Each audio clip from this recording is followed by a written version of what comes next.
Hello, sunshines. So today I want to talk about getting older. I actually love getting older, and here's why.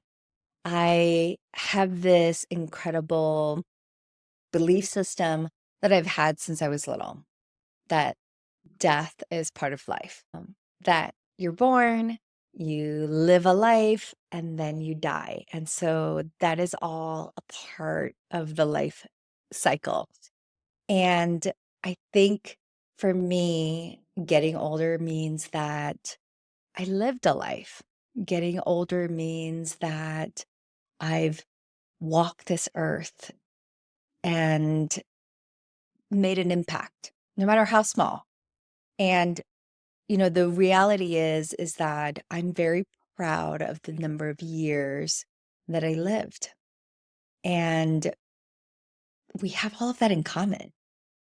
None of us stop aging. And we may do things to make sure that we live as long as we can and live as healthy as we can.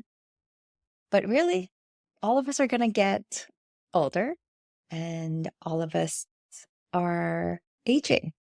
I think a lot of people spend so much time focusing on the end part of it instead of the present part of it. I'm very proud of the life that I've lived. I'm very proud of the things that I've accomplished. And I'm very proud and grateful for all the laughter and the growth and experiences and the people in my life. And some of them I would have rather avoided, but I learned so much in those exchanges. And every one of these wrinkles, the sunspots that I have, the gray hair, and although now it's purple, going purple is just a way for me to embrace getting older. I have a lot of grays coming in, and because I have black hair to begin with, the contrast was interesting. It's in that funky transition state, and someone said, "Oh, you can use purple shampoo," and so I did that and realized, "Oh, why not color my hair purple? Because it will not color the black, but it will color the silver into this nice lavenderish kind of hue." And so that's what started my purple adventure. It's pretty much been my hair the last year, I think, and I like it. I've never really colored my hair, and so it was something fun. And now that I'm 50, I'm like, this is who I am, and I'm in this stage of my life, and I've done a lot of self-development work over the years that I'm fully accepting of who I am. And it may be something that someone else doesn't want to do, color their hair purple, but it is who I am and it's what I wanted to do. And so I did it. And, I embrace the fact that I'm 50 now. And in some ways, I'm like, oh my gosh, I have so much further to go. I like to joke with my kids and my family that I'm going to live until I'm 123. And it's been something I've said for decades. Sometimes I move to 126, but what really resonates is 123.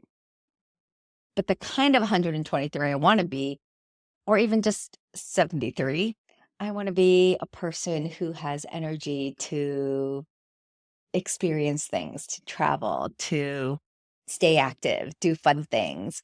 So it's important for me to keep healthy and I take care of my body, my skin, and it allows me to accept where I am.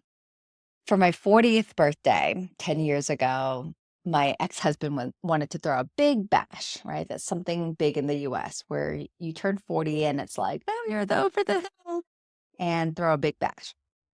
As talkative as I am, I don't love giant, massive events. So for my 40th, I went to Costa Rica by myself and did a yoga retreat. It was what I really wanted. I was always home with the kids, taking care of the house, doing all the things that it takes to be a stay-at-home parent. So what I really most wanted for my birthday was to be alone. I went on this yoga trip and met this incredible woman, and we just kind of bonded through yoga and through meditation in this beautiful resort in Costa Rica. On my birthday, she was like, I'm going to buy you a drink at the bar. Okay, it's a juice bar. But we were at the bar, and my friend told this guy, like, oh, it's my friend's 40th birthday. I'm buying her a drink. And he says to me, happy birthday.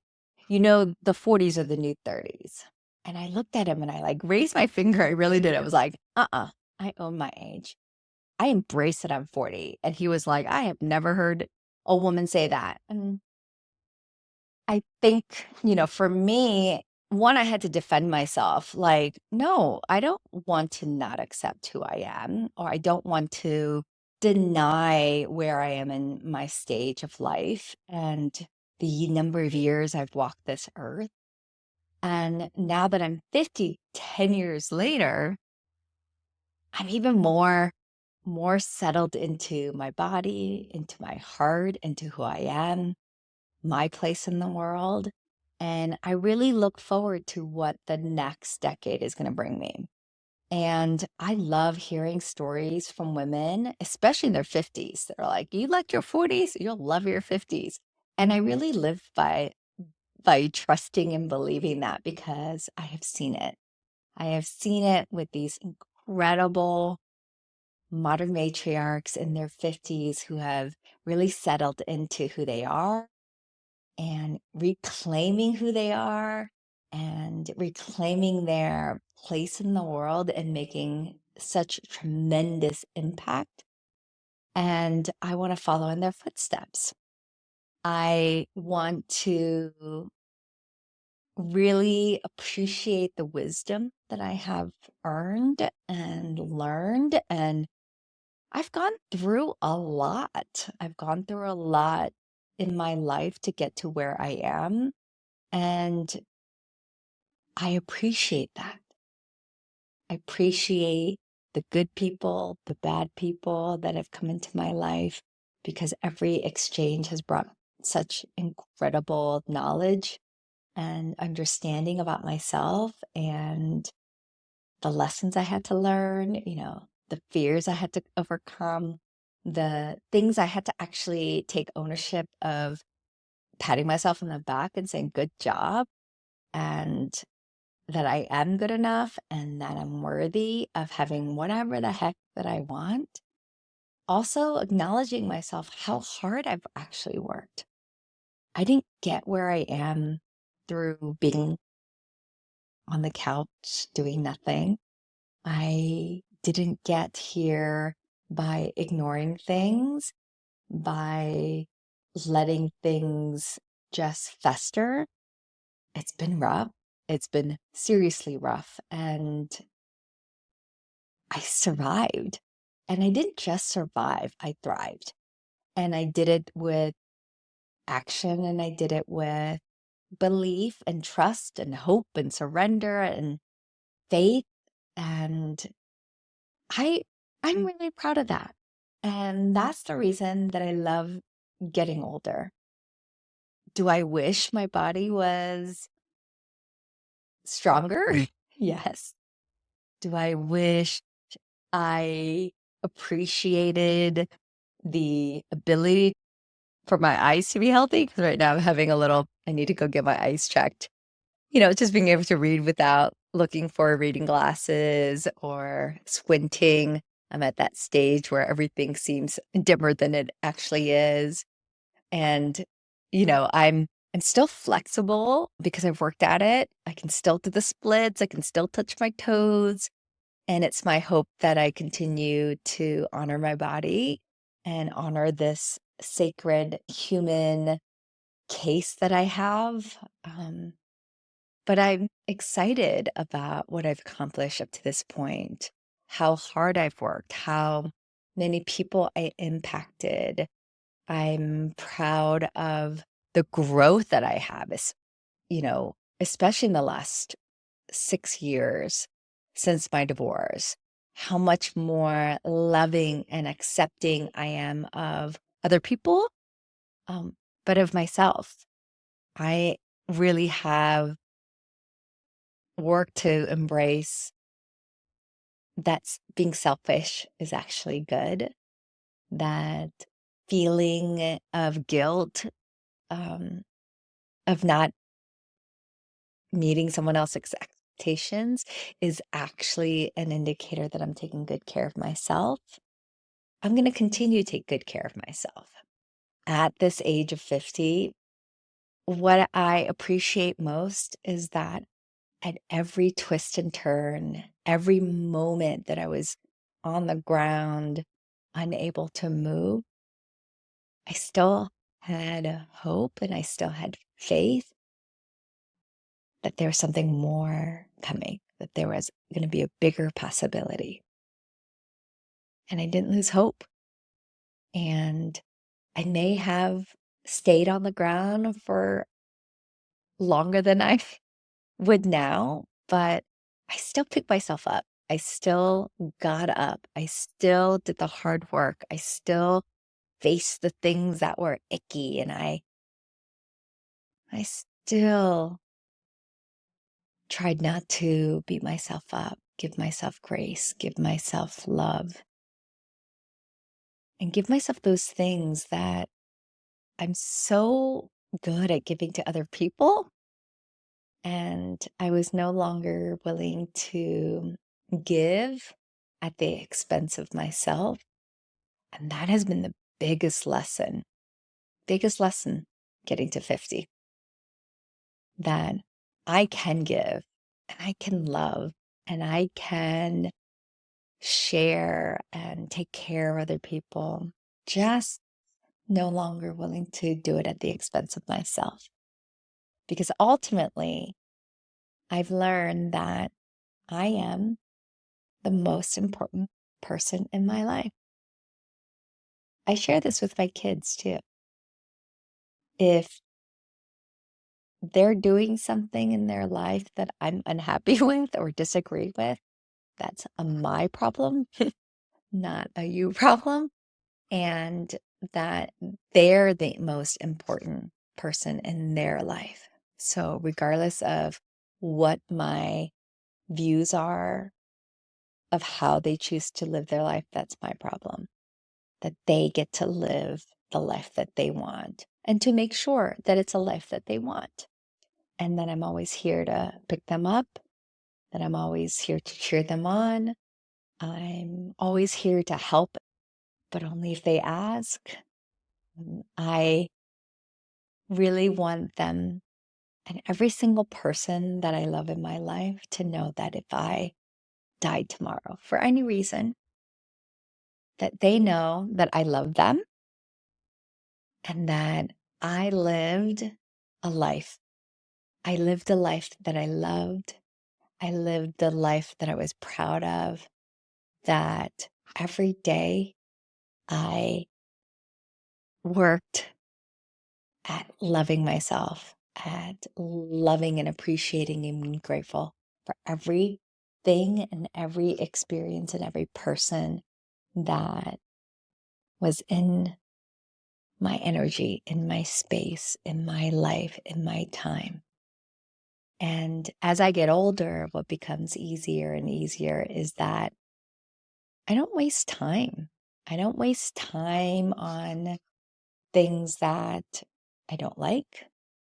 I don't waste time on spending time with people that don't feed my heart. I've cut out a lot of unnecessary fillers in my life. I'm really proud of that. And as I get older, it becomes easier and easier because I'm like, yeah, this is just who I am. I'm excited that, what's going to happen 10 years from now when I'm 60. I'm going to be even able to do even more than I have now. But over the next decade, it's my intention to continue fully living and continue living life on my terms and continuing to share it with those that I really enjoy and love and no longer beat myself up. And it's a really, really good feeling. So that probably adds so much to the fact that I love getting older. I love embracing life. I do genuinely love life that I've created and curated. The work never ends. I mean, I tell this to my clients all the time. Unfortunately, the work never ends. However, the turning radius, the ability to recognize the things that we're responsible for and the things that we can't control and letting that go. But the self development work never ends. The loving and self acceptance never ends, but it does come easier, less scary, and not a lot of damage control like it used to be, which I'm relieved for. I hope that you guys take this message and begin to accept just the reality of life of getting older. I hope it inspires you to start making changes. Those little changes in your life can add to bigger things. And we're never too old to learn something new. We're never too old to pivot. We're never too old to make up for lost time. We're never too old to enjoy things and experience new experiences, change the way we think. Just embrace life. I leave you with, I'm grateful. I'm grateful that you allowed me space to speak. I'm grateful that I'm willing to speak. I am grateful for the breath that I take and the life that I get to live. So thank you. And till next time, bye for now.